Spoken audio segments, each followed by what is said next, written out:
I'd like to call the meeting to order and thank Mike for making the extra effort to be here. The first item on our agenda is the approval of the minutes from the November 15th meeting. Do I hear a motion to approve? Second? All in favor? No opposition. All right.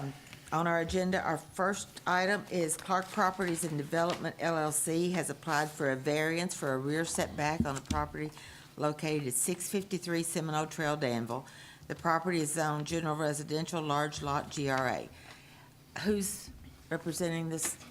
Is the client here? Casey Clark. Okay, all right, would you come up to the, Steve, you Or go you want me ahead to start? first. No, let Steve go first. I'm out of order here. Hey, no, it's your I'm anxious show. to get started. Yeah. Again, we got a couple variances here. Let me jump to this one. You guys hopefully got your packets. Got slides up there. They're basically in your packet, so the folks in the crowd can see it, but you guys should have all these. And again, we're doing a variance on this lot. This thing needs to work. This lot right here on Seminole and kind of this is the lot that the variance request is on. The application was filed November 30th, 2018.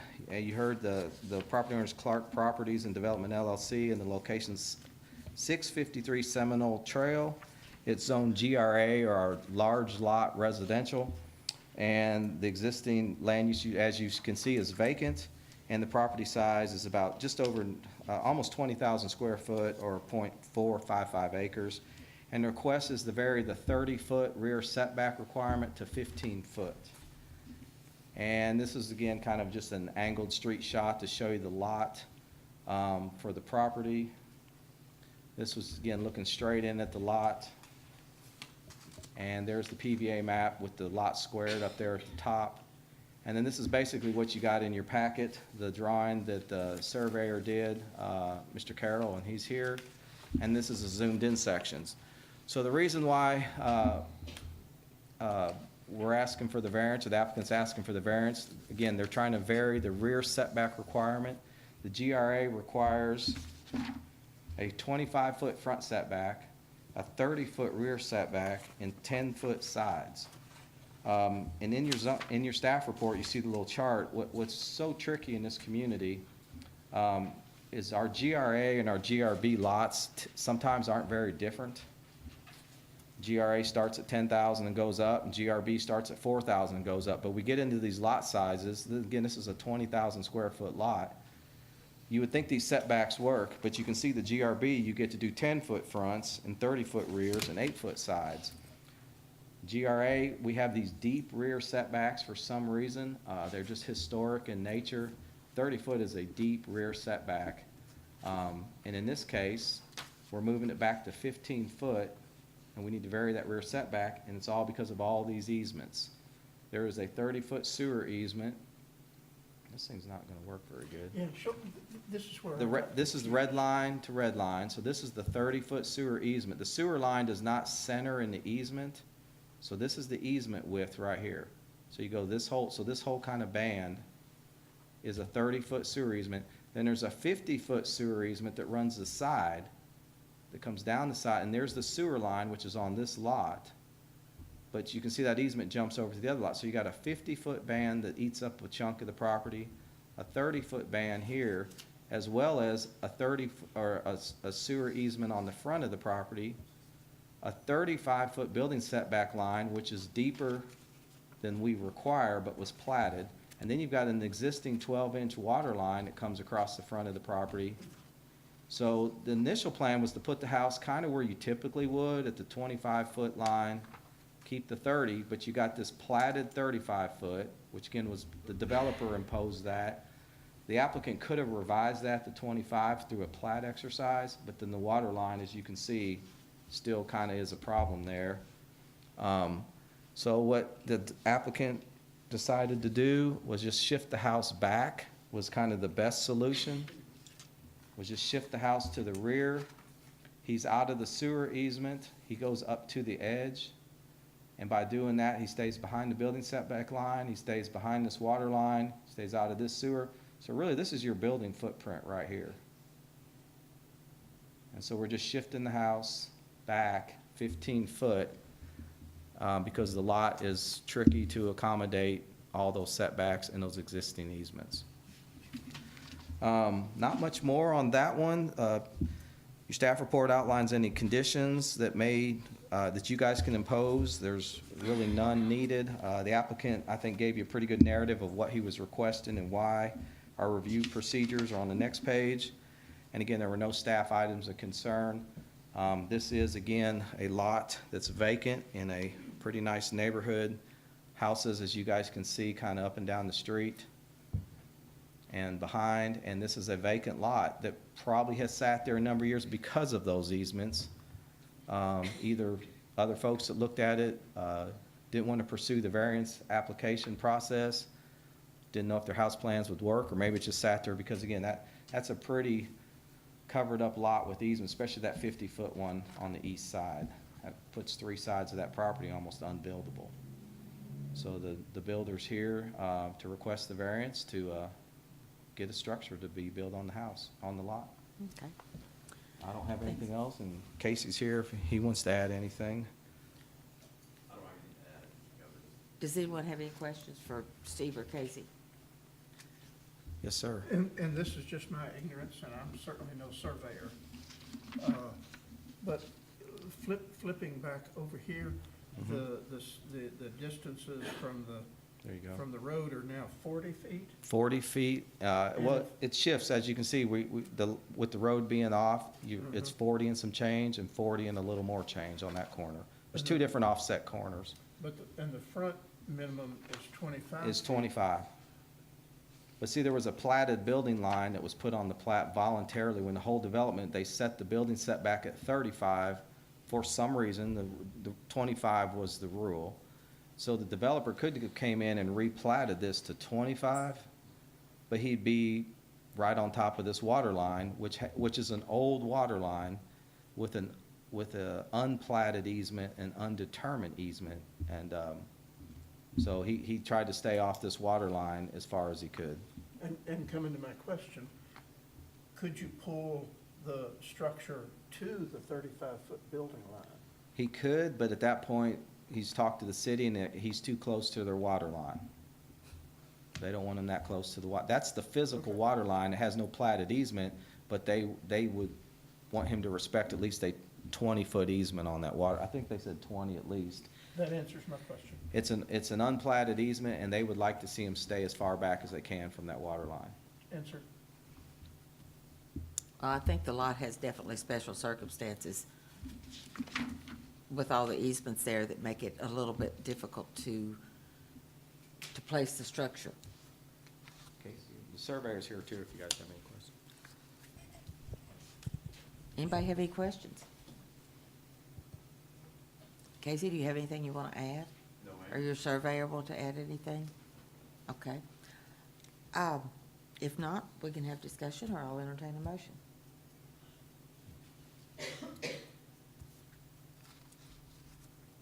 Don't everybody speak at once. Is there anyone else here who wants to speak on this too? Okay, all right. There are some neighbors here in the back. Would you like to speak, ma'am? Well, I need you to come up to the podium.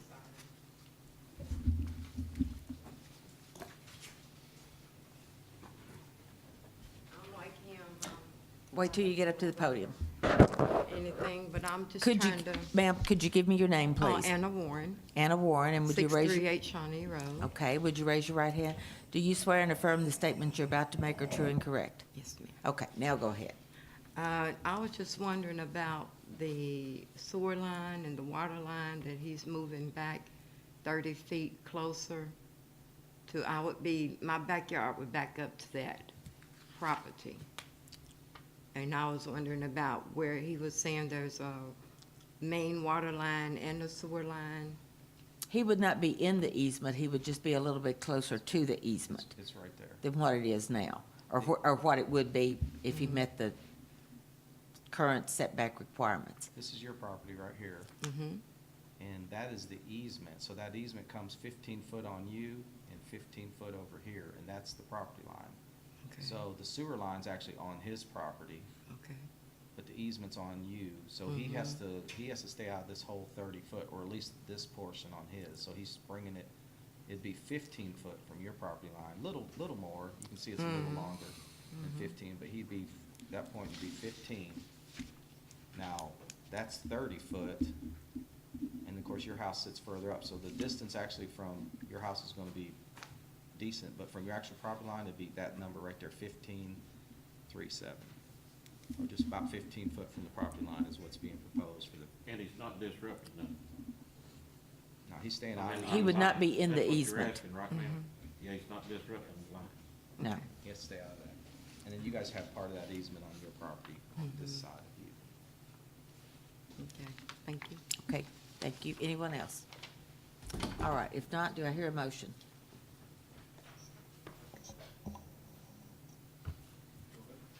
Motion to approve. Based on the findings of fact? Based on the- Madam Chairman, might I give a You few certainly add-ons to the can. motion? We would add as a justification that the unusual lot shape and the easements on the property justify this variance, that the variance requested is the minimum variance necessary to accommodate the easements and the desired property structural addition, that the variance will be in harmony with the zoning ordinance and the comprehensive plan, and that the variance will not be injurious to the general welfare. Is that That agreeable? okay? Yes. Do I hear a second? All in favor? Any opposition? Thank you. The second item on the agenda is Norman and Rhonda Green have applied for a variance for an accessory building setback on a property located at 155 St. Mildred Court, Danville, Kentucky. The property is zoned general residential, small lot, GRB. Steve? Alrighty, thank you. Another variance request, and a couple circumstances on this I'll outline too in just a second, but in general, again, we've got an application filed on November 30th, 2018.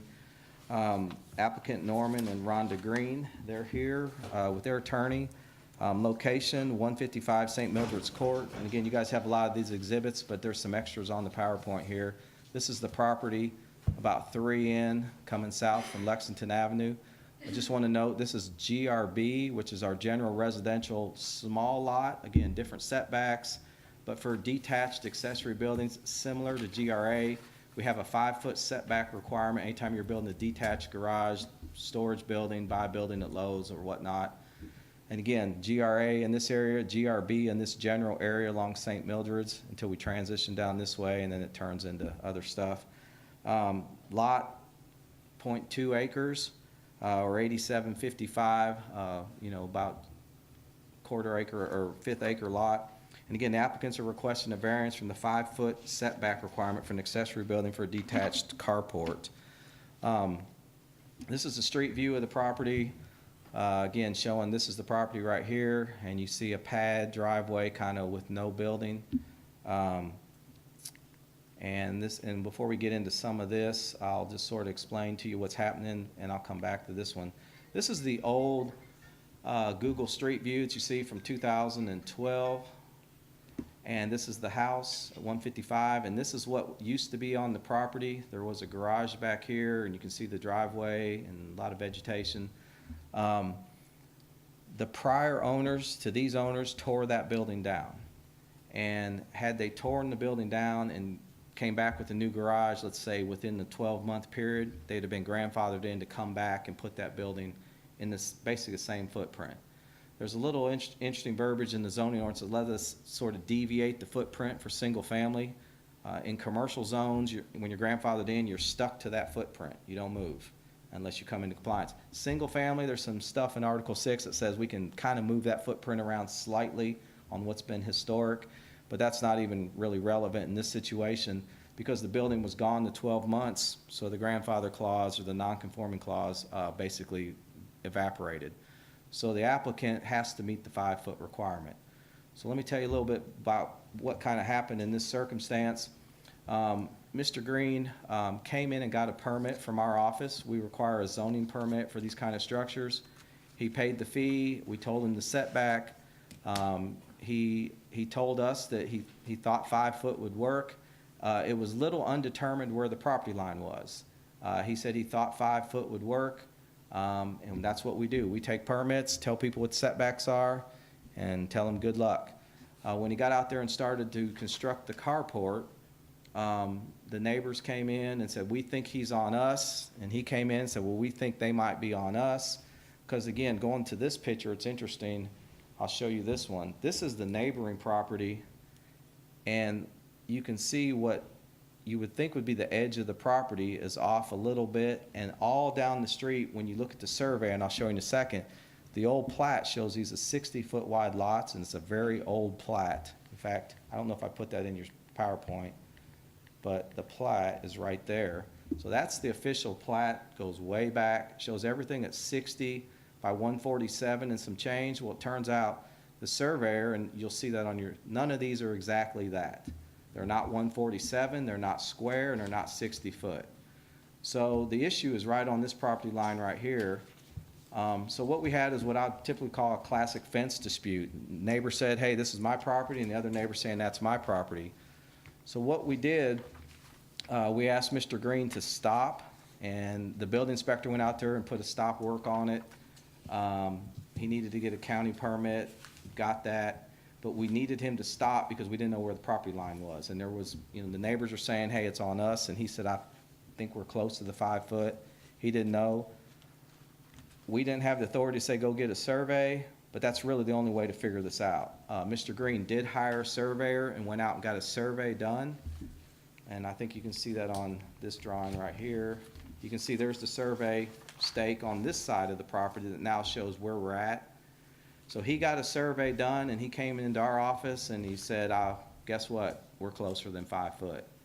So I said, well, here's your 2 options. You either have to move the building or you need to apply for a variance.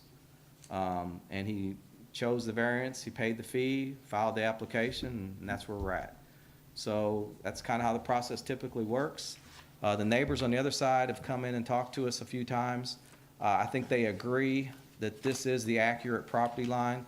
A lot of times when you have this situation where 2 neighbors are kind of not sure where the property line is and you get a survey, a lot of times you get a second survey and there's still a dispute, and that's where you're at. But at this point, I think they all agree that this is the property line and there's the building. So I'll zoom into the drawing here. Here's the actual exhibits you have in your packet. And again, as you can see, if you zoom back out, you can see some of these deviate from the 60, and obviously they don't all come out at 147. They're not square. But here's the proposed carport on that pad. And what you're seeing here is this carport to kind of sit in that same general location of where the garage was. They're making this basically a 1-car to a 2-car, so it's going back into their yard some. But they're right at the property line on this corner, and then of course the building's not exactly square with the property line, and they're about 2 foot back in this corner. So the variance is to deviate the 5-foot requirement to 0 because they're right on this corner, but they'd be a little further back. And I'll go back through the pictures real quick so you can see the old garage, and the driveway basically is still in the same location. You can see the concrete and that type of stuff. It's been concreted and upgraded, but it's still in the same drive-in location on the edge of the house. As you can see, we're driving into basically the same car bay. The garage has gotten bigger on this side. The problem is the overhang is a little broader on this side, and that post is right on that property line. It's hard to see. And so the variance has to go right down to 0 to accommodate that drive bay. So that's the exhibit you have in your packet. This is a blow-up of it. This is even a closer blow-up. That number is not the exact number because this is a zoomed-in section. It's more like 1.5 feet, 2 foot range back in here, but we're at 0. The challenge is, again, and it's in the staff report, that the applicant with the eaves, and he wants to put gutters on it, has to stay on his property, and only you guys can give him authority to go from 5 foot to something. Those eaves and gutters cannot hang over that property line, nor do you guys have the authority to give him a variance past the 0 point. That would require an easement of some kind. And again, there's the picture of the closer going into the garage. That wasn't in your packet. Even a little closer. Again, this is not going to be a garage. It's going to be a carport, actually. And again, the construction is stopped. while we were working through all these processes. There's the plat. And I took some pictures of some stuff in the neighborhood. This is the garage on the other side of the property towards Lexington Avenue. Again, another carport. And you can see some of these driveway lot line issues that we have in this neighborhood because these lots aren't square or accurate. Interrupt, do they share a driveway? They share a driveway, and that garage is probably actually, possibly could be on the neighbor's property. This is on the other side of the property. Again, shared driveway, two garages that don't meet our 10-foot setback, by the way, but they're back there, historic. This goes further down. This is the same property. It shows 153. This is 151. That's 153. Same property from the street view from Google back, and it's just more covered up. But again, that's the same look, just back on the street. Next property down, showing that garage right on the lot line. Another shot of it.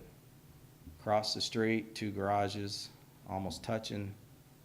This one's right on the lot line at 152.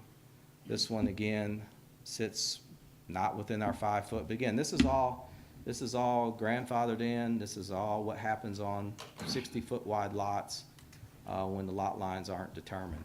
And then, again, a couple more shots. That's right across the street with a new concrete drive, no garage, but a fence on the edge. So that's not relevant there. So I'll go back to the drawing and finish up real quick because I know there's folks who want to talk to you guys. I'll leave it at that. Your staff report outlines what provision of the zoning ordinance this request came from, which is Article 536 and 539. Again, our requirement is a 5-foot setback for detached structures. If this was attached, it'd have to meet the general setbacks. Conditions come on the next page. You guys have the ability to impose conditions, or the applicant can.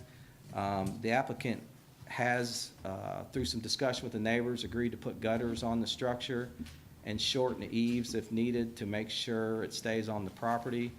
It's not a formal condition. It's more under my items of concern. It's something we suggested if the eaves and gutters or whatever we end up on that side of the property, the south side, has to stay at least at the property line, can't get over the property line.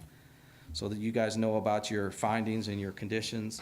Your review process is on the next page, and you can see under items of concern, the thing we wrote, again, that we suggest that whatever final eaves, gutters, combination, whatever, has to stay at least at that edge, can't go over. That's really all we have on our side of it. And again, the applicant's here, he has an attorney, and there's neighbors and I think here too with legal counsel also. I'll be glad to answer any questions you guys might have for me. Winfield, you representing Mr. Green? I am. Okay. Or if Winfield has questions. Well, I think I just might want to build off what Mr. Hubbard Okay. said for a few moments. If that's all right with the board.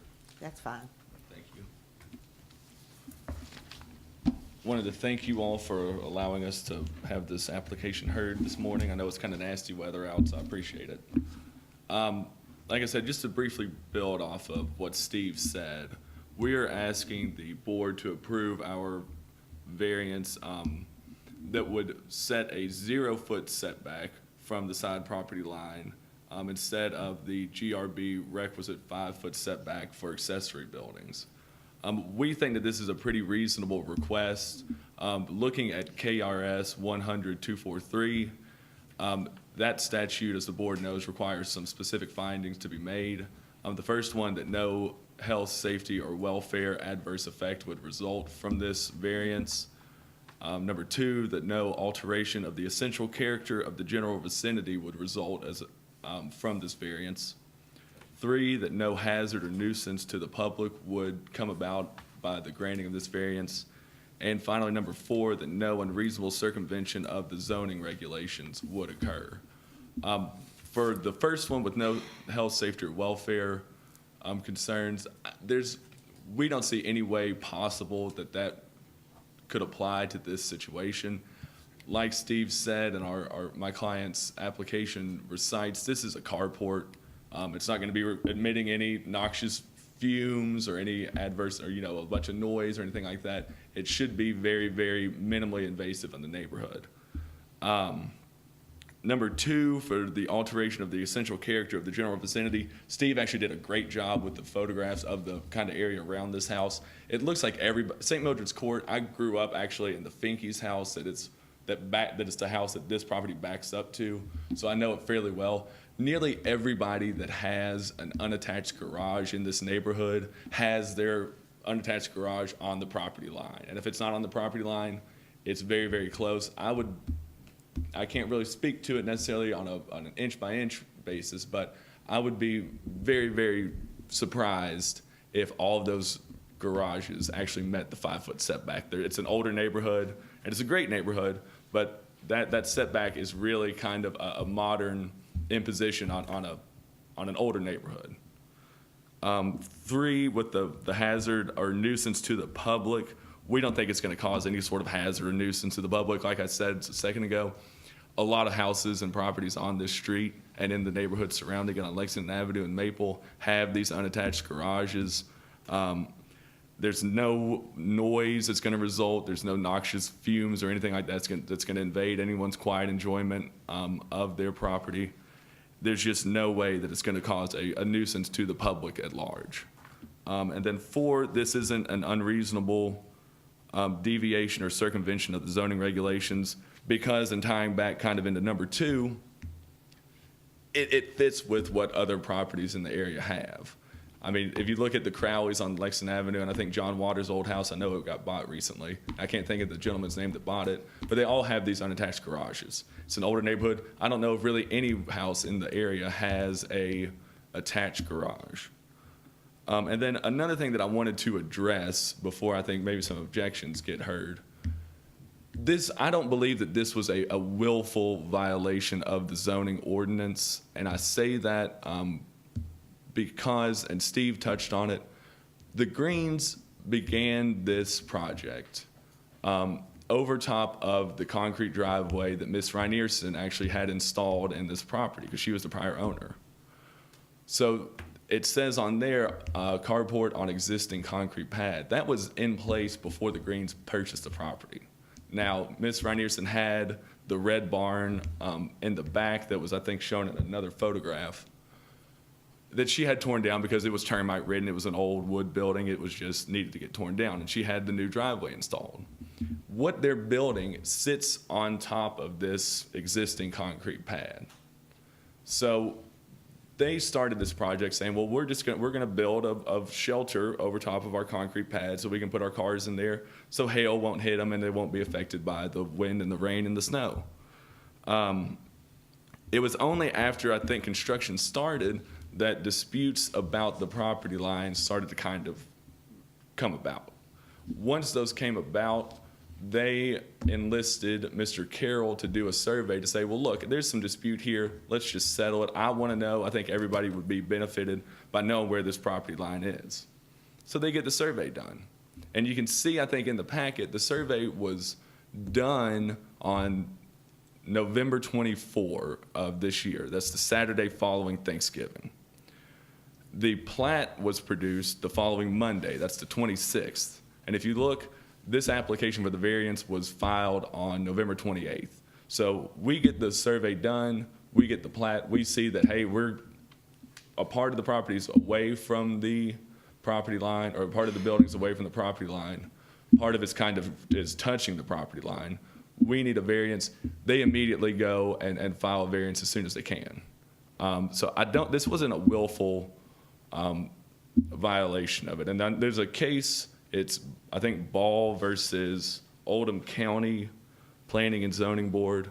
And that case has some dicta in it that has been interpreted by, I think, one other court as saying, well, if you start building before a variance is granted, that's a willful violation. And I've talked to the Greens about this case. That's not my reading of it. One, like I said, I think a second ago, that's dicta.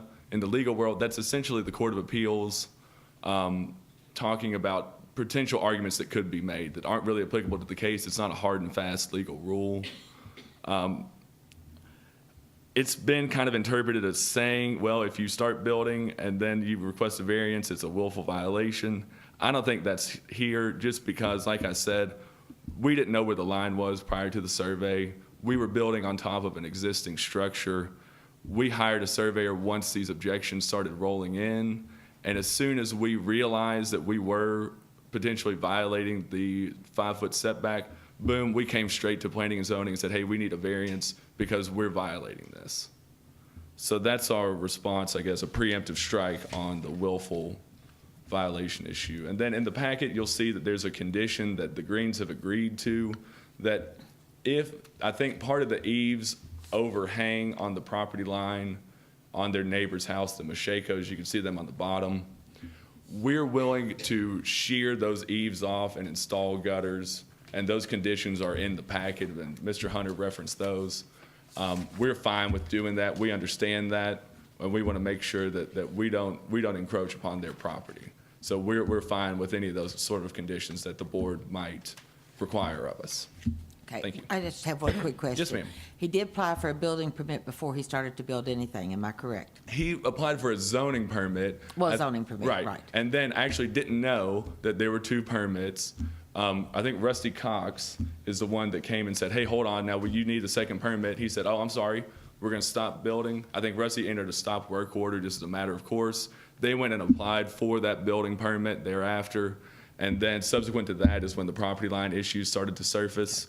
And we came and applied as soon as we made sure that we were in fact violating that 5-foot setback. So he did get a zoning permit? Yes, ma'am. And built on top of the existing concrete that was there? Correct. Okay. That was already there, and you can see where the concrete pad is. And honestly, you know, I've known Ms. Reinierson for my entire life. Like I said, I grew up in the house behind it, but the driveway is within the 5-foot setback as she had it installed. So they were just building off of that footprint. And I think, honestly, that's going to be our special circumstance here is that, look, that's how the driveway was built. It's going to cause a pretty significant hardship for them if we have to go and essentially reconstruct how the driveway goes so we can accommodate the 5-foot setback. Thank you. Thank you. May have more questions later. Mr. Bailey, you're representing the other clients, right? I am. Thank you. And obviously, we have by the way, my name is Brian Bailey. I represent Charles and Diane Mashako. I appreciate the board taking the time to listen to us this morning. My interpretation of the Ball case is a little bit different. The dicta there says that, and let me just read it for you so that I can make sure I'm quoting this correctly.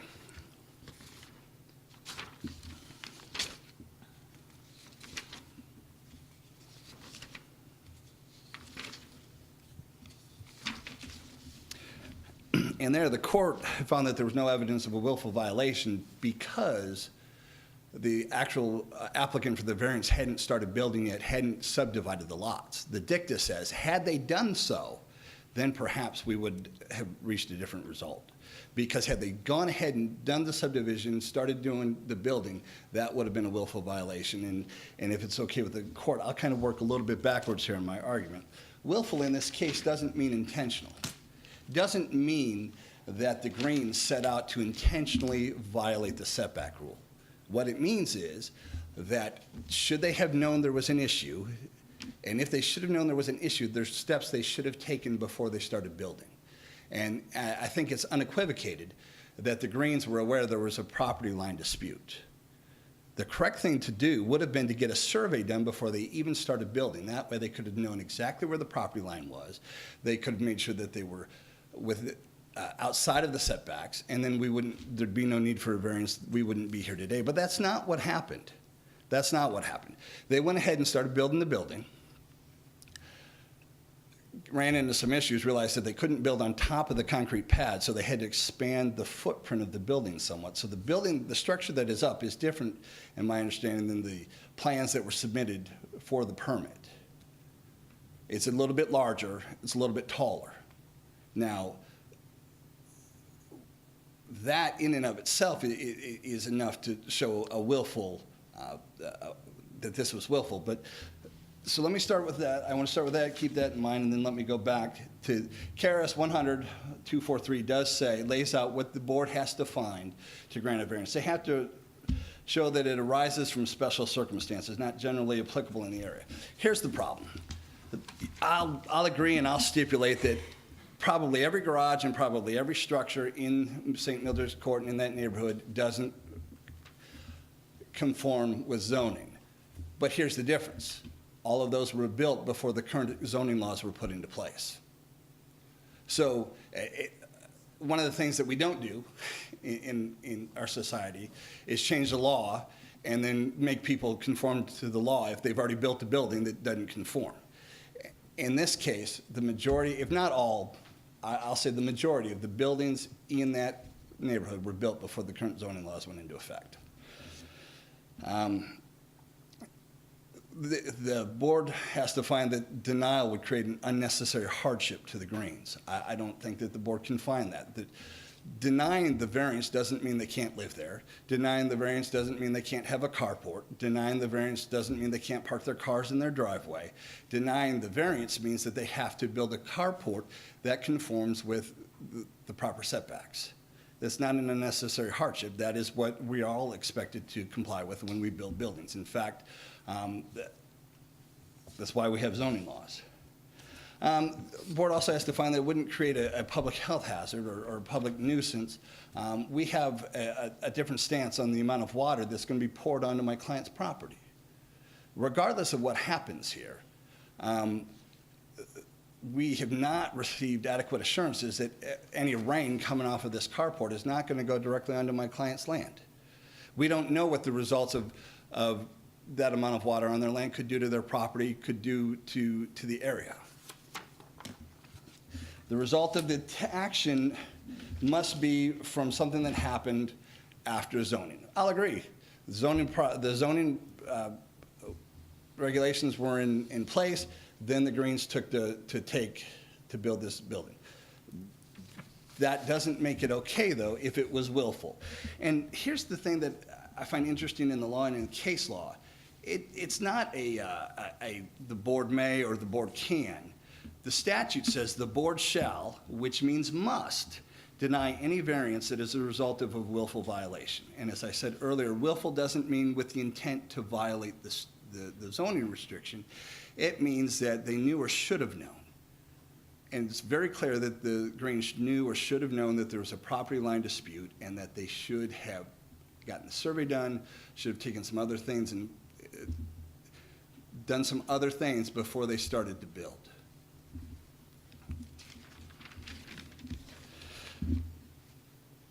And then I have one other issue that I think actually means the board, regardless of what the board does here, my understanding is that the posts are right on the property line. The post of the front quarter sits right on the property line, which means no matter what the Greens do, whether they cut off the eaves, whether they, and I don't think that they can cut off those eaves and have that roof be structurally sound. But that's an issue to discuss with the builder. But no matter what they do, if they put gutters up, if they do anything, it invades my client's property. And I don't believe the Board of Adjustments has the right to grant somebody a variance that allows them to invade somebody else's property. The only way the Greens could do that in this case is if my clients were to give them an easement, which they are not at this point inclined to do. So all of that being said, I think the board has no choice but to deny the variance. And one last thing, and because I know this goes through everybody's mind, it's gone through my client's mind, it goes through my mind, I'm sure it's going to be through the board's mind. Well, this is a very unfortunate expense for the Greens that they have to tear this building down and move it. That's a whole lot of money that they spent that goes nowhere. I would point the board to the fact that in 1999, a little bit before that, Dr. Vance True built a pool on his property out in Old Bridge. And part of his argument was, listen, if I got to get rid of this pool, it's going to cost me a whole lot of money. And this board decided that that was irrelevant. Dr. True turned around and sued this board in the city of Danville. And Judge Peckler in the Boyle Circuit Court said, the board's not allowed to consider the expense or the unfortunate results of your violation. The board's only allowed to consider whether or not this was a willful violation. And in this case, it's unfortunate, it's going to cost the Greens money, but they either have to tear down the building or they need to move it. I don't think this board can grant the I have to variance. say that in 1999 case with Dr. True, I was on the board then, he did not have a building permit or a zoning permit when he built that pool. Okay. So there is a different circumstance. I don't think you can compare apples and oranges. They did come in and get a permit. Another question that I have is how would they know there was a property line dispute? Had that been discussed with neighbors before they started building? It should have been discussed with neighbors. The testimony this morning by both Mr. Hunter and Mr. Frankel's argument was that nothing in this neighborhood seems to line up, that the plat doesn't meet with the survey. So I would argue that the Greens were on notice that there would be an issue with the property line, and they should have gotten that checked out before they. If they build on put the concrete that's there already, they should have known? Yes. I mean, okay. Because here's the thing, there was a structure there that was torn down. They don't get to grandfather, the period to grandfather that in is expired. And just because I have a driveway here that I think this is right, without going back and checking easements and checking zoning and checking surveys, there's no way to know whether that driveway is conforming. So they should have gone and checked to make sure the driveway was conforming. If they'd done that, they probably would have found out it wasn't, and then they could have come to the board and applied for variance. Okay, thank you. We may have more questions. Steve, I'd like you to address whether there was a change in what they built from what they applied for. No, there was no change. I don't want to sound negative on our process, but our process isn't great here in this county. I know we do a lot of things great in this county, but our zoning ordinance is not great, and I've told you all that before. Number one, we don't require surveys with any building permits. We don't require drawings, nothing survey grade. We get permits. Someone buys a building at Lowe's or puts in a manufactured home, they come in and get a zoning permit, and we tell them what the setbacks are and wish them good luck. They draw, our building inspector does not require what we call plot plans or site plans. We don't get survey drawings with structures. We don't see footers to survey grade. We get a concept plan, and we review it for setbacks, and we basically verify the zoning district, what's the rules, we tell them the rules, they go out and build. If there's an error in the execution of that permit in the field, I mean, that's kind of on the property owner, I agree with that. We can't go out and determine setbacks. I'm not a surveyor. I can't go out there and figure out what's what. It'd be great if we required that exact exhibit for every kind of permit, which, by the way, most communities do, but it's a huge expense to require surveys to put detached buildings in the back of your property or build a house or add a deck to your house to have to go get a survey drawing every time. But that's the only way we would ever know what the numbers would be, so we don't require that. What we got is a contract estimate. What we got from the property owner, which meets the intent of our rules, was a general description that this would be a 21 by 23 carport. It even had what it was going to cost the Greens to build. That's what we got. We basically got a construction estimate to attach to the zoning permit. The building inspector doesn't get full sets of construction plans either. He takes whatever he can get, picture from Lowe's, contractor's estimate, that goes with the permit. So we're all kind of flying blind when we're out there trying to figure out where a property line is in relationship. What we can tell you is the rule is 5 foot. And that's what we conveyed to the Greens, that the rule is 5 foot. They told us, we think that'll work. Again, their estimation, I think, was the concrete must be on their property. And then they went out there and it wasn't there. And again, the neighbors came by and complained, filed open records requests and said, we don't think they're on his property. I called Mr. Green personally and talked to him and said, hey, the neighbors think you're on them. He went out and hired a surveyor, which I think in this situation, the variance, as you guys know, requires surveys. But building permits and zoning permits don't require surveys in this community. And I'm not sure we want to be there just because of the expense, but that's the only way we ever would get our building zoning review process accurate, that we'd be able to look at a drawing and go, well, Mr. Green, you're only 3 foot off property line. You need to either get a variance or talk to your contractor. In this case, we don't get that. Okay. And so that's where we're at. All Yes, right, sir. thank you. Was the original building, the original garage that was there, did that roof line encroach on the property line at that point? undetermined. The PVA has a sketch of it still on the PVA's website that shows 12 by 18. I'm not sure the building's gone. I don't have any record of the building except for what we see in this shot. And again, we're skewed on the aerial and these aren't to scale. You see the pitch of that roof, and then you see the pitch of this roof.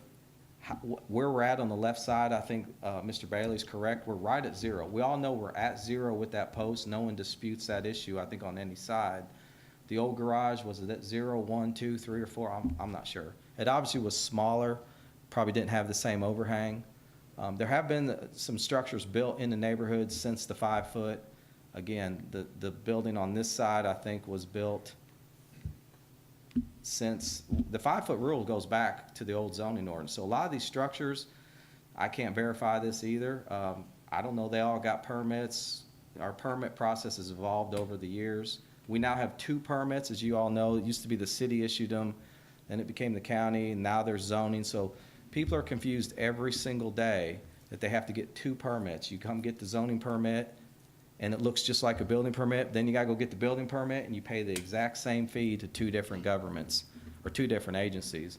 It's a 2-step process. It happens every single day. There's confusion. But what we do is if there's no permit, we chase them out there and tell them you need to get a permit. And if it wasn't in compliance with the setbacks, we tell them they need to either move it or get a variance, is what we told Mr. Green. And then he applied for the variance, as you guys heard. Any other questions for Steve? Is the new carport on exactly the same slab? It's on the slab. Now, you know, to be, there's the slab right there. Yeah, I understand what the neighbors are Well, they can saying is- they'll have an opportunity yeah. because we can't hear I think you there now. was original driveway that went back to a single-car garage. And then that concrete was built at some point from when the garage was torn down to before these folks bought it. So that concrete's sitting on the ground. That doesn't mean then that's exactly where the old pad was. It doesn't mean that concrete requires no permits, by the way. That's another thing in our community. But that was there before they bought the structure? That was there before Okay. they bought it. What is the same is the apron of that driveway entrance. That has not changed. That width of that driveway, 8, 9 foot, is exactly the same as the old driveway that heads up that drive and then hits that spot right there. It's just one was paved, one was concrete. What happens when we get to the back, flare in and out? There's no permits to do that either. You're not required to get a permit. You concrete your whole backyard if you want. Put in patios and steps and sidewalks. We don't see that stuff. If it's done in combination with the building, then we'd review it. So that's Okay. where we're at today. Is there anyone here who would like to speak about it, please? Yes, ma'am.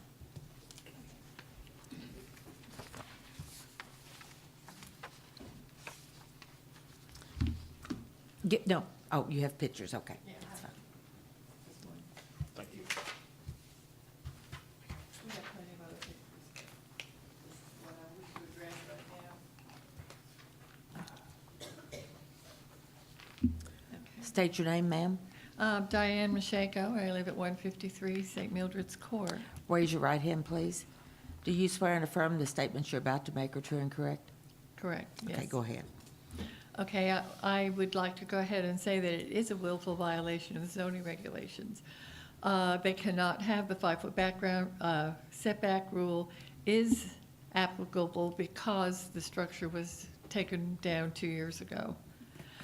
The picture that they showed, that Steve showed with the carport or the pad flaring out in the back is something that was new that she put in, and she can because of the fact that our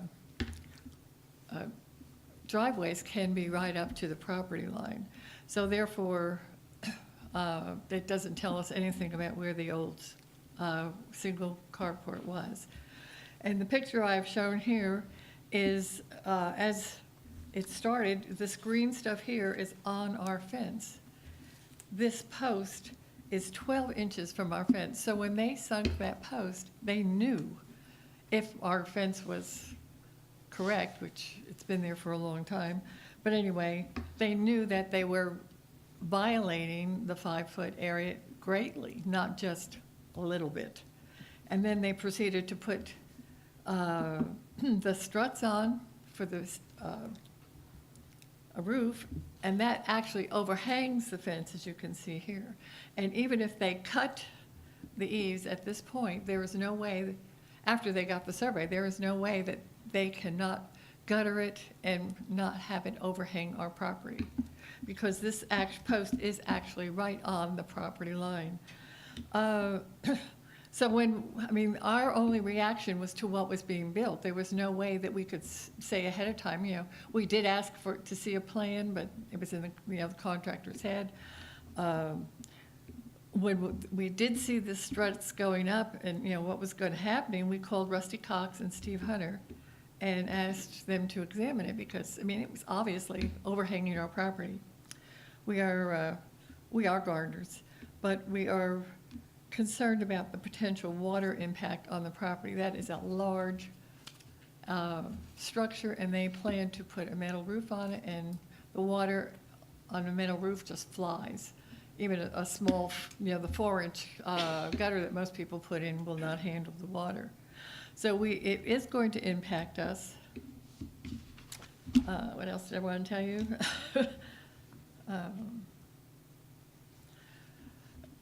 After we were not able to communicate or tried to, just kept, every time we complained about something or, went down to see Steve, something else happened. So we finally decided we had to call a lawyer to find out, to protect our property and our investment.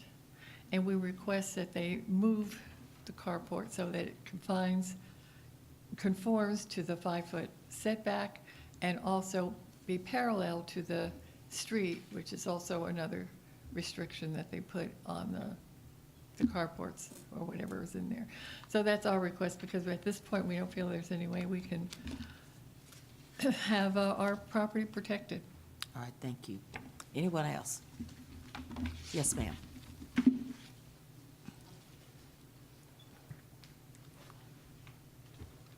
State your name, please. My name is Susan Nimmux. I live at 154 St. Mildred's Court, and I have lived at this address for 53 years. Okay, raise your right hand, ma'am. Do you swear to affirm the statement you're about to make are true and correct? I do. Okay, go ahead. We have lived on St. Mildred's Court for this long period of time. I believe that we are the oldest residents to have been to be on the street. And we moved here because of the friendliness and the kindness, mainly of the neighbors, as well as the proximity of the property. I'm very grateful to you all for hearing this, and I want to say how grateful we are to Steve Hunter. Where is Steve? Steve is a wonderful addition to the planning and zoning. I have worked with him in many capacities, and he has brought much to our community. About 15 years ago, we added an addition to our house in the back, and planning and zoning was in operation at that time. Prior to that, as you all know, most of the houses were built in the 1920s, long before planning and zoning came about. And that's why you have so much irregularity in the garages or the outhouses in the back.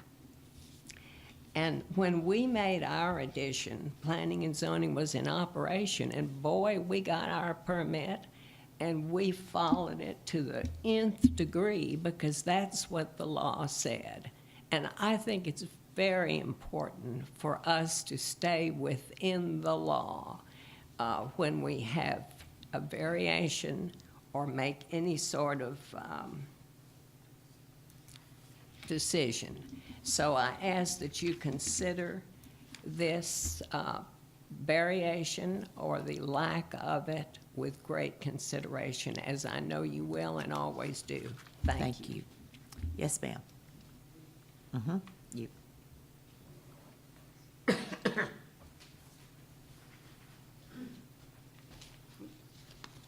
State your name, ma'am, I'm Jean Carpenter, and I live at 160 St. Mildred's Court. and raise your right hand. Do you swear and affirm the statements you're about to make are true and correct? I do. Okay, go ahead, please. I'd just like to say a few words, not about this project specifically, but on behalf of the bigger picture and the future of the entire St. Mildred's Court neighborhood, which will still be around long after all of us have gone. And given that St. Mildred's Court is designated an historic district by the National Trust for Historic Preservation, which is a very big deal, I think that all new structures and exterior renovations proposed for any of the properties on the street should conform as best they can in both character and scale to that of the existing architectural styles on St. Mildred's Court, while also trying to meet current-day building codes. I also think that variances in general should not be freely given, but be reserved for cases where the need is exceptional and there are no other reasonable solutions than to grant a variance. So I hope you will consider this. Thank you. Thank you. Anyone else? Yes, sir.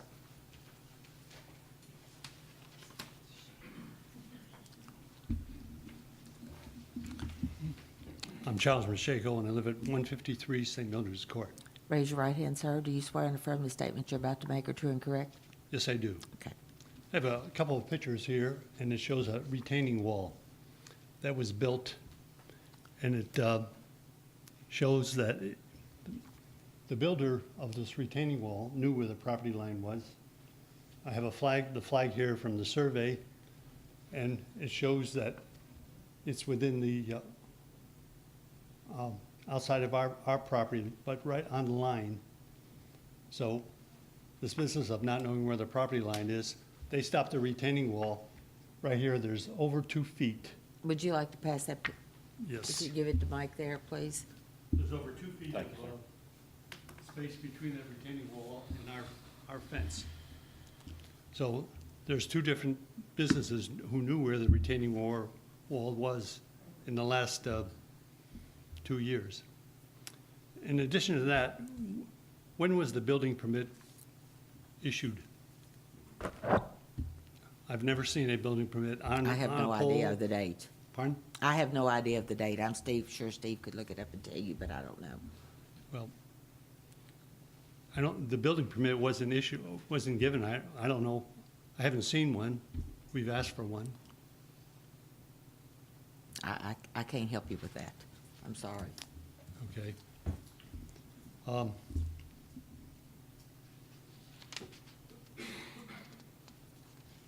Anyway, throughout this whole session, we've been the active one. We've asked for the gutters.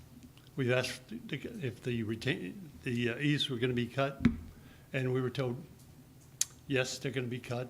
The gutters are going to be up.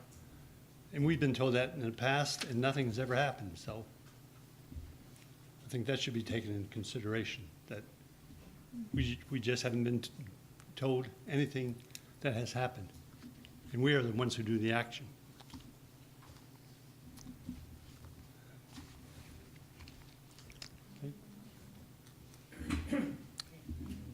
Is there anyone else that wants to speak? Anyone at all? Very briefly. Yep, go to the podium. They said that the structure was on their concrete pad. It is not. It is on the outside of the concrete pad. And the reason was, I was told, was that the concrete pad was not strong enough to hold the posts. Well, if the concrete's not strong enough to hold the posts, that basically means it'd be easy to cut and establish a footer for the post. So the post could easily, be 5 feet from the property line. Okay, thank you. Thank you. Winfield, do you have anything you need to Well, add? I guess I'll add just very, very briefly to the board. One, I agree that the posts are not built into the actual concrete pad. You can see, I think, from the survey that the posts are outside of the existing concrete pad. I agree to that. Gosh, it's kind of a lot I want to respond to, and it's hard to get it straight in my head. But the crux of the matter is, and I know a lot of, they're saying, well, there could be water that comes onto our property, and I understand that that's a concern, because I know the house is on St. Mildred's Court, and their backyards, and people take a lot of pride in that, and I'm not belittling that one bit. But if you look at the statute, the KRS 100-243, it talks about nuisance to the public. It doesn't say nuisance to adjoining property owners. And if the legislature had intended on it to be that much more narrow, they would have said that. But this says nuisance to the public. And as written, I would take that as saying the community at large and not the individual property owners that might have disputes over where water lies. You know, to be candid, those kind of issues, they are actionable, but they're not for this body. That would be something that would be a trespass action probably in circuit court. Okay, I think I have a couple of questions. Yes, ma'am. Gutters Yes, ma'am. and eaves. Are you planning to cut the eaves? We've actually spoken to our contractor, and the contractor says that Steve, can I get the button? Is it up here? The side arrow. Okay, is this it? Yep. If you look up here, let me make sure I can get it. Okay. You can see the eaves over here, right on the left-hand side. Our contractor says that he can cut those flush with that post on the left-hand side that you can kind of see. It kind of blends in with the vegetation. They can cut that flush, doesn't affect the pitch of the roof. I think there was a comment that, well, if they cut the eaves off, isn't that going to mess with the roof? It's not going to affect the pitch, so it shouldn't affect the quote-unquote soundness of the structure. And we can attach gutters to where that flush, where the eaves are cut flush. Will that make the gutters be on their property? Well, If he's right on the line, is that gonna Right. put the gutters on the adjoining property owner's property? without seeing it, I can't really say, but I'm with you that there could potentially be an overhang there. You're right. And I think then where are the gutters gonna drain to? I mean, a gutter's great, There's- but where's yeah. it gonna go to? Well, I think they could probably run the gutter to have it drain toward the other side of back onto their Or property. when it drains out, right? then still where's it gonna go? It would drain over, so it would connect, the gutter would run, and then it And would then drain on this side. drain on that side. You're right. But with maybe Yes. I need to ask the Greens if one of you could, Sure. Mr. Green, Mr. or Green? somebody who's got some knowledge.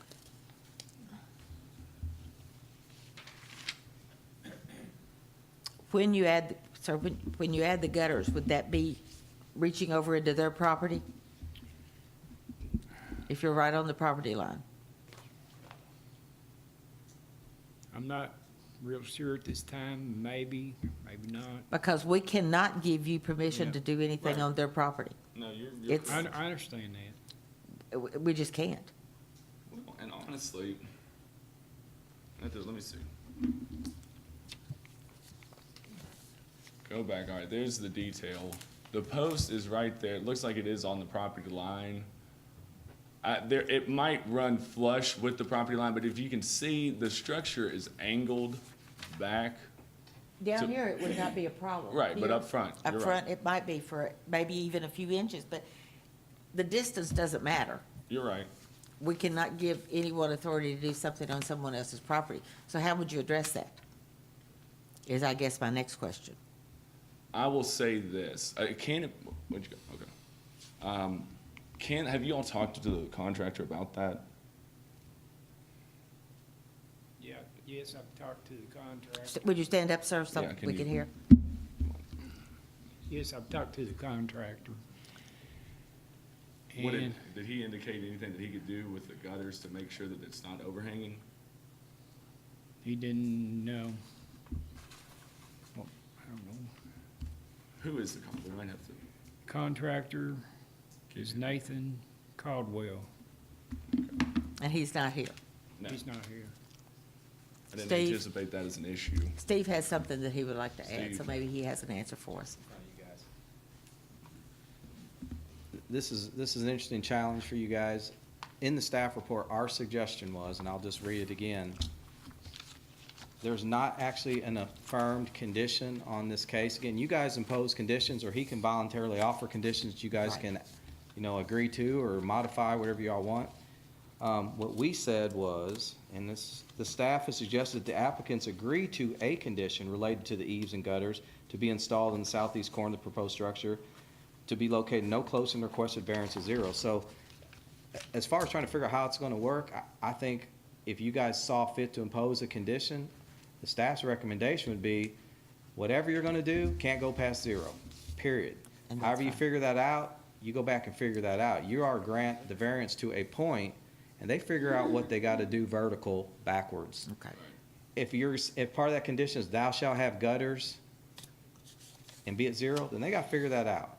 But for us to try to figure out how we're gonna physically make that work, I have a that's a good point. suggestion, but I don't think I'd wanna throw it out there. But I know how I'd do it on my garage if I was stuck in that point. It might not look pretty, but I think I'd figure out how to get a gutter up there. It's just nails and vinyl. But I think that's where I feel as all of us as a team, that you guys can impose a condition if you choose. He can agree to it or not. But I think all we can do in this case is, do you guys want to grant the variance to some point?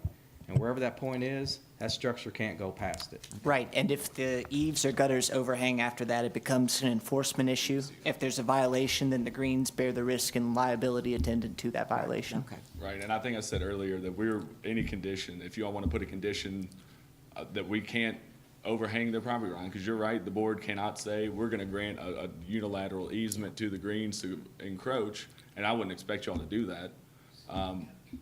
We don't have an objection to that condition. Okay, thank you. Mr. Bailey, do you have anything you need to add in closing?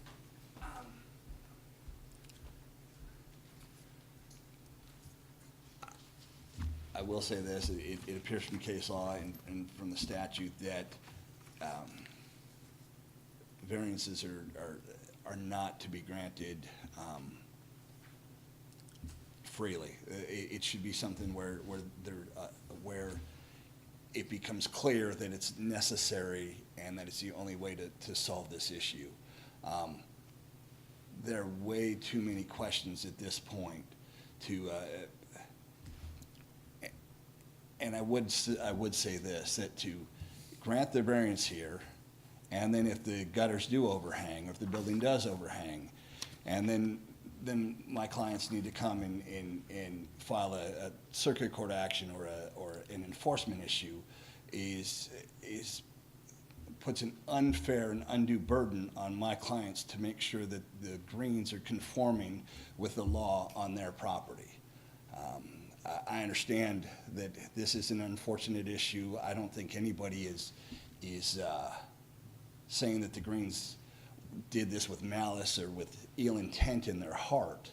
However, the law is the law, and it's clear that these variances should be granted sparingly, and I don't think that this is the appropriate situation where a variance should be granted. There's just too many unanswered questions. Thank you. Thank you. Does anyone have any questions for anybody? Mike? No. Dr. Miles? I'm not taking questions from the audience right now. I'm taking. question, can I have 30 seconds? Very, very briefly, because you've already spoken. I just don't understand why it can't be made correct. The carport is only framed, it's not Ma'am, we finished. understand that. We understand Well, what you're saying. Okay, well, why not make it right? That's what we're going to discuss. Okay, thank you. Anyone else? Okay. Discussion is closed from the audience. Dan, do you have any questions?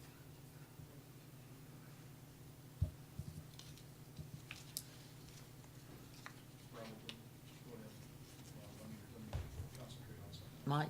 I'd like to talk amongst yourselves. This is out in the county, I don't deal with this. I'm sorry?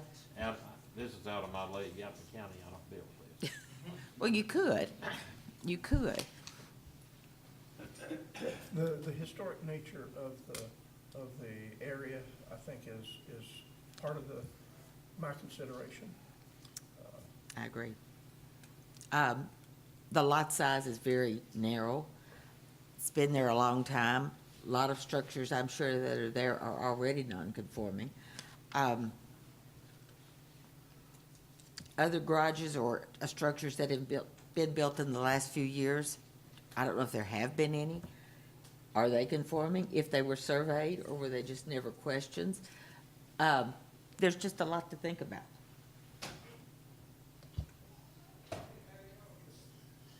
Mr. Green did have a survey done, correct? He did have a survey done, he had a permit. After.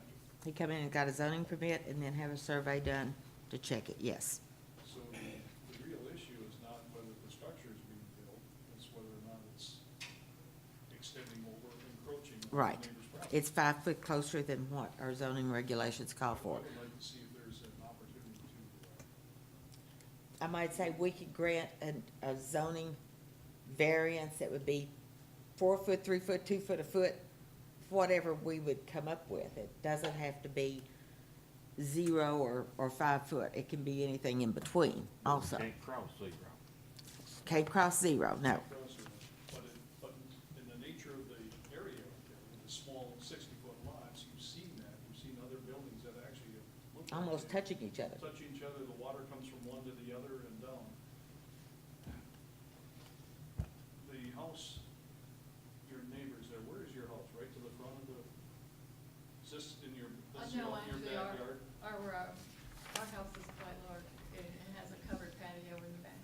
Okay. Yeah,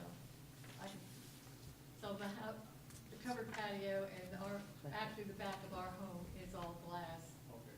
So therefore, it feels like it's in our living room. It's right up there up against our fence. Well, regardless if it were the old building, it would be the same thing, right? No, the old building was low, it was smaller, and it was not, I mean, that patio there, or that parking structure was not there. It went straight back, 9 foot went straight back into the garage, and it was a small garage. The height So of the it building, was not next to our property. the height of the building is not anything that we Yeah, it's a address. tad bit taller. Well, that Yeah, I was- mean, but that's not something we address, am I No, correct? it's under the height requirement of the district, which is 35 foot. Okay, 5 foot's the only real determining factor in Right. a detached garage. But Besides also- cap on the square foot, there's a cap on the square foot too. If there's a condition, might want to talk into that because they're trying to record it. if there's a condition granted to remediate the issue of overhang, so we go to 0, can we, at that point, grant a variance to get to that point only? In other words, if the condition is. You can grant it down to 0, anything to 0, between 5 and 0. Am I right, Henry? That's correct. It could be an inch if you wanted to really get kind of crazy with it, but, But if Mr. Green is to incur those costs, which he's already established, but it'd be cheaper to do it that way, I would think, than to reposition the total building. Because the total building's gonna be there one way or the other, so the height thing isn't gonna be relevant, in my estimation. So, is anyone ready to make a motion? Or do we have more questions? well, I'd like to make a motion, if it's already been done, if it can be, I'd say, it's not a motion for still discussion, but if that. You might want to talk with Henry where he can hear you real well, because you might want him to either add or. Is your microphone activated? Is it green? Yeah, let me see here. Okay. Is your mic on? I'm not sure it is. Try it now. Can you hear me now? Yes. That's better. So my wife says she can never hear me, and I can never hear her. If we could grant a variance only to the point where it would be accommodating, not to exceed 0. Right. I believe that is what this application is for, and you are within your power to do that. Okay, And would you like Henry to word it for you? if you would, please. I think, Henry, we would, this, and I'll add this Much better than before. I could, certainly. That we need to add that nothing can encroach on the other property, Okay. whether That's it be because- gutters That's or. because of the 60-foot lots, in the Right. country, like you say, in the county, like, you don't have that. You got 30-foot I think I have line most of fences. this. It's kind of like this form, which okay. You all have the form motion, and everything that I'm saying will be adding to the form motion to approve the request. My additions are as follow. There are special circumstances on the property in that there's a driveway pre-existing within the 5-foot setback. There will be no emissions from the structure that this variance permits. It will be minimally invasive, and there won't be any resulting nuisance. It is typical of this neighborhood in the vicinity to have detached car storage on or close to the property line. And your variance will only be permitting such structure as is typical of other houses nearby. This is not a willful violation. The applicant obtained a zoning permit and a building permit. They stopped construction when issues arose. They obtained a survey. They were prompt with compliance with zoning protocols, and the building will sit on existing concrete or is built around existing concrete. The variance as granted will be harmonious with the zoning ordinance and the comprehensive plan, and it won't be injurious to the general welfare. And the following conditions shall be attached. Gutters, neither gutters nor any other part of the building will encroach over the property line. Eaves will be sheared off so as not to encroach. And in sum, there will be no encroachment over the property line. Okay. Do I hear a second? Second. All in favor? Any opposition? Okay. The variance is granted. Do I hear a motion to adjourn? Hey, I got one item I want to show you guys. Okay. Whose book is this? And so whose responsibility is it to follow through to make sure that their gutters are not on my property? I'm sure Steve will follow through with that. Steve doesn't do that kind of stuff. Well, again, we're out, jumping outside here, but once the board approves any action, planning commission, BOA, it is our enforcement responsibility, falls on us then. What's gonna happen to the pole that's on the line? As long as it's on the line and doesn't reach over the line, there's not an issue. If they have a zero, I think what would be practical is after this meeting that Mr. Green and his contractor meet with our building inspector and they talk through how they're gonna accommodate that directive. It may end up being, they do have to scoot it over, but at this point, I'm not gonna micromanage a construction technique that I think the building inspector ought to weigh in on. And I think Mr. Green ought to take the lead on his building permit and his contractor and discussing that with the county building inspector. It'd be good if they put us in the loop. But at that point, I don't think it, The I one can you really. build right on your line, right, your property line? with a variance. With the variance, yes. Because that concrete pad wasn't there before. And no one knows when they got the building permit. The building permit was issued right after the stop work order. We only issued the zoning permit, so you kept asking me about building. The zoning permit was issued before the construction started. They did not get the building permit. They got I a, they got a think this is a building permit. discussion that Yeah, could take we can place do this after the meeting. Yeah, we've got a couple other new business items, so we're gonna jump into real quick, but Okay, Steve, we'll wait. thank you. We'll wait till they clear out, I guess. I'll just real quick, the meeting schedule was in your packet for you guys. Mike, if you don't care to stick around, the city has issued us parking passes, and I want to get you yours and have you sign it. And, could you guys step out so we can finish up the meeting Yes, the condition was with gutters. Oh, those kind of folks. You guys, I'll talk to you guys in the hallway on the specifics if we can finish up real quick here. Yeah, we sprayed. So again, we'll jump into this. You got the schedule? We'll let them jump We do. out. So I thought, it is Christmas time, so I would give you guys somewhat of a small gift.